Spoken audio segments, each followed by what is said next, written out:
আসসালামু আলাইকুম। সবে ভালে আছে? মই আলহামদুলিল্লাহ ভালে আছো। আল্লাহ পাক রব্বুল আলামিন আপোনালোকৰ আশীৰ্বাদ আৰু দুৱাৰ বৰকতে আল্লাহ পাক আমাকো ভালে ৰাখিছে। তো আজি হৈছে আমালোকৰ 2 ৰমজান। আজি আমি সকলোৱে জানো যে আমাৰ ৰমজান মাহত তাৰাবি পঢ়িব লাগে, ৰোজা ৰাখিব লাগে, নামাজ পঢ়িব লাগে। তো সেইকাৰণে আপোনালোকৰ ওচৰত মই কিবা এটা কম, আপোনালোক কিবা এটা শিকাম, যাতে আপোনালোক শিকালে ময়ো সৱাব পাম আৰু ময়ো কিবা এটা আপোনালোকক শিকালে ময়ো খুশি হ'ম। তো আজি মই আপোনালোকক শিকাম যে তাৰাবি কেনেকৈ পঢ়ে, তাৰাবি নামাজত কি কি লাগে, কি কি দোৱা পঢ়িব লাগে, সেইটো লৈ আজি আলোচনা কৰিম।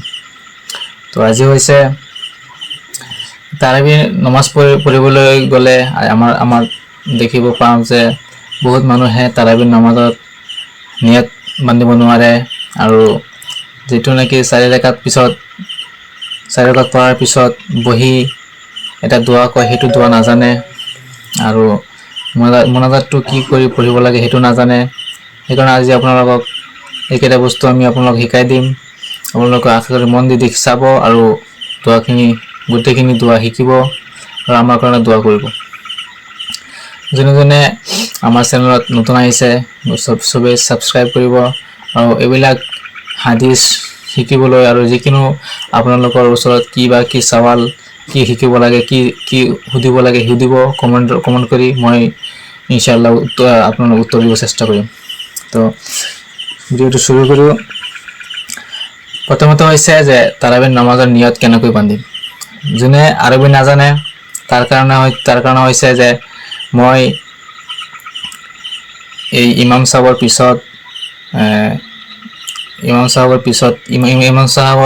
ইক্তেদা কৰি মই নিয়ত কৰিছোঁ তাৰাবিৰ 2 ৰাকাত সুন্নত নামাজ বুলি। আল্লাহু আকবাৰ হৈ যাব। আৰু যোনে নাকি আৰবী জানে তাতে আৰবী জানে, তাতে আৰবী আৰু যদি নাজানে শিকিব চাই আৰবী, মই শিকাই দিম।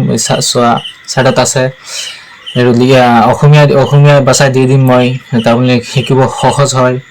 মই একবাৰ দোৱাটো নিয়তটো কৈ দিওঁ, আপোনালোক শুনিব আৰু চাব।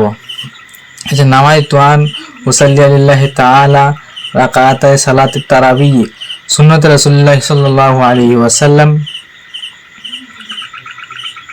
মুতাওয়াজ্জিহান ইলা জিহাতিল কাবাতিশ শরীফাতি আল্লাহু আকবার। মুতাওয়াজ্জিহান কাবাতিশ শরীফাতি আল্লাহু আকবার, এটু কৈ নিয়ত বান্ধিলে নিয়ত হৈ যাব। তাৰ পিছত হৈছে যে কোনোবাই যদি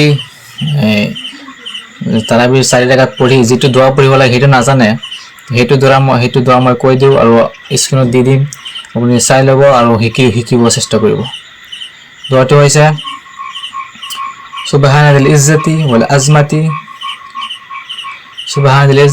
আজমাতি ওয়াল হাইবাতি ওয়াল কুদরাতি ওয়াল কিবরিয়াই সুবহানাল মালিকিল্লাযী হাইয়্যিল্লাযী লা ইয়ানামু ওয়া লা ইয়ামুতু সাব্বুহুন কুদ্দুসুন রব্বুনা ওয়া রাব্বুল মালাইকাতি ওয়ার রূহ। সকলে শুনিছে আৰু স্ক্ৰীনত চাইছে, মই দেখাই দিছোঁ। তো সবেই চাব, ভালকৈ শিকিব আৰু মোৰ কাৰণে দোৱা কৰিব। আৰু লাষ্টত আছে মোনাজাত। তাৰাবি নামাজটো মোনাজাতটো কি হয়, মোনাজাতটো আমি নাজানো, আমি পাহৰি গৈছোঁ, শিকিব লাগে। তো আমাৰ এই চেনেলটো আপুনি সাবস্ক্ৰাইব কৰি ৰাখক। মই সকলো ধৰণৰ আপুনি যি চেষ্টা কৰিব, যি ক'ব কমেন্ট কৰি যি ক'ব, মই গোটেইখিনি আপোনাক শিকাব চেষ্টা কৰিম ইনশাআল্লাহ। মোনাজাতটো হৈছে আল্লাহুম্মা ইন্নী আসআলুকা। মোনাজাতটো হৈছে আল্লাহুম্মা ইন্না নাসআলুকাল জান্নাতা ওয়া নাউযু বিকা মিনান নার ইয়া খালিকাল জান্নাতা ওয়ান নার বিরহমাতিকা ইয়া আজিজু ইয়া গফফার ইয়া কারীমু ইয়া সাত্তার ইয়া রাহিমু ইয়া জব্বার ইয়া খালিক ইয়া বার। আল্লাহুম্মা আজিরনা মিনান নার ইয়া মুজিরু বিরহমাতিকা ইয়া আরহামার রাহিমিন। এটো হৈছে তাৰাবিৰ নামাজৰ মোনাজাত। আৰু কোনোবাই যদি কয় যে মই এই মোনাজাতটো নপঢ়ি বেলেগ মোনাজাত পঢ়িম, সেইটো হ'ব, এটা পঢ়িলে হ'ল। কিন্তু আল্লাহ পাকৰ কৈছে যে মোক তুমি যেনেকৈ মাতা, তুমি যি ভাষা দি মাতা, মই তোমাৰ মাতাত কি কৰিম, মই আহিম, মই উত্তৰ দিম, এনসাৰ দিম। সেইকাৰণে আপোনালোক যি ভাষাত যি দোৱা কৰিব আল্লাহ পাক কবুল কৰিব। এই ৰমজান মাহৰ উচিলা কৰি মই যিকোনো আপোনালোকক যিবিলাক কথা কৈছোঁ সেইবিলাকৰ ওপৰত আমল কৰিব, মোৰ কাৰণে দোৱা কৰিব আৰু আপোনালোক মোৰ চেনেলটো ছাবস্ক্ৰাইব কৰিব।